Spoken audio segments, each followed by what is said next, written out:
Toxic, ಯಶ್ರವರ cinema.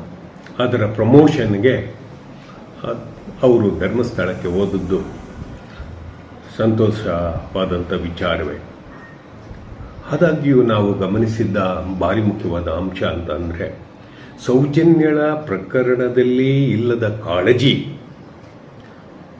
ವ್ಯಾಪಾರ ದೇವರಾಗಿ ಪರಿವರ್ತಿಸುತ್ತಿರುವ ಮಂಜುನಾಥನನ್ನ ದರ್ಶನಕ್ಕೆ ಹೋಗಿ ತನ್ನ ಸಿನಿಮಾವನ್ನು ಪ್ರವೋಕ್ ಮಾಡಿ ಬರ್ತಾರೆ ಯಶ್ರವರು. ಎಲ್ಲಿ ನೊಂದಂಥವರು, ಎಲ್ಲಿ ಹಲಗಿ ಹೋದಂಥವರು, ಎಲ್ಲಿ ಸಾವಿನ ಹುತ್ತವನ್ನು ಕಟ್ಟಿಕೊಂಡು ನಿಂತಿರುವವರ ಪರವಾಗಿ ಹೃದಯದಿಂದ ಮಿಡಿತವನ್ನು ಹೊರಹೊಮ್ಮಿಸದ ಯಶ್ರವರ ಸಾಮಾಜಿಕ ಬದ್ಧತೆ ಅನುಮಾನಾಸ್ಪದ.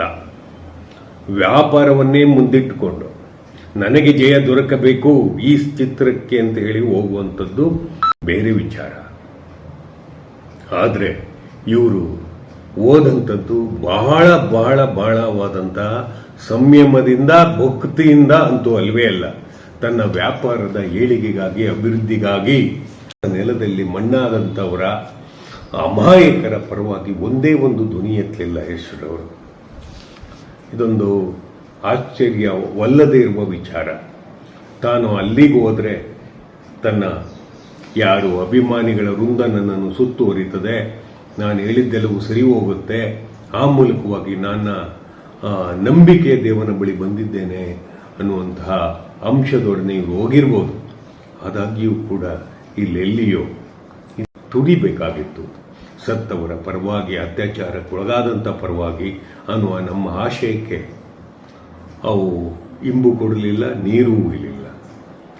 ಆದರೆ ಯಾವುದು ಸಿನಿಮಾ ಇದೆ, ರಿಲೀಸ್ ಆಗಿದೆ, ಆ ಸಿನಿಮಾವನ್ನು ಪ್ರೊಜೆಕ್ಟ್ ಮಾಡಲಿಕ್ಕೆ ಹೋಗಿರುವಂಥದ್ದು ನಡೆಯೋದಿಲ್ಲ.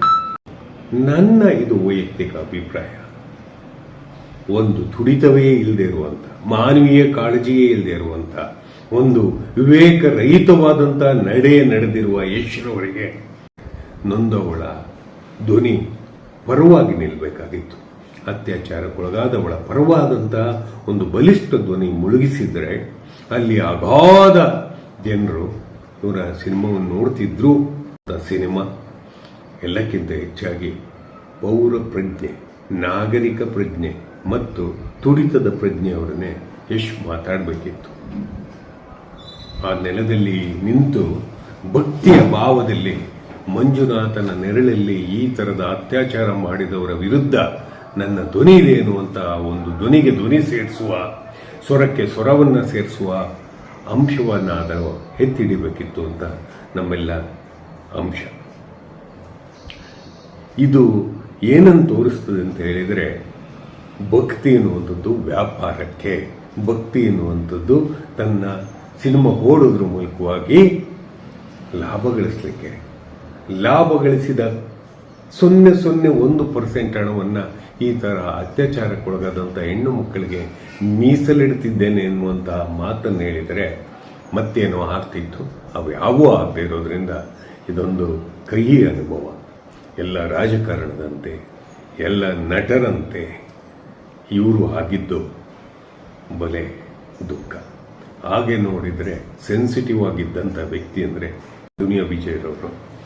ಇಲ್ಲೇನು ಭಿನ್ನಾಭಿಪ್ರಾಯ ತರ್ತಿದ್ದೀನಿ ಅಂತ ಅಲ್ಲ, ಈ ಸೆನ್ಸಿಟಿವ್ ಅಂಶವನ್ನು ನಮ್ಮ ಮೈಸೂರು ಹುಡುಗ, ನಮ್ಮ ಪಡುವಾರಳ್ಳಿ ಹುಡುಗ ಮಾಡಬೇಕಾಗಿತ್ತು. ಇವರೇನು ಮಾನವೀಯತೆಗೆ ತುಡಿತಿಲ್ಲ ಅಂತ ಅರ್ಥ ಅಲ್ಲ. ಕೆರೆಯ ಪುನರುಜ್ಜೀವನಕ್ಕೆ ಒಂದು ಸಣ್ಣ ಕಾಯಕಲ್ಪ ಕಲ್ಪಿಸಿದಂಥ ವ್ಯಕ್ತಿ ಈ ರೀತಿಯ ವರ್ತನೆ ಎಲ್ಲೋ ನಮಗೆ ಮುಜುಗರ, ನಾಗರಿಕ ಪ್ರಜ್ಞೆ ಇಲ್ಲದೆ ಈತನ ಬಂಡವಾಳವೂ ಕೂಡ ಈ ರೀತಿಯಾಗಿ ಬಯಲಾಗ್ತದೆ ಅಂತ ನಾವು ಯಾರೂ ಅಂದ್ಕೊಂಡಿರಲಿಲ್ಲ. ನಮಸ್ಕಾರ.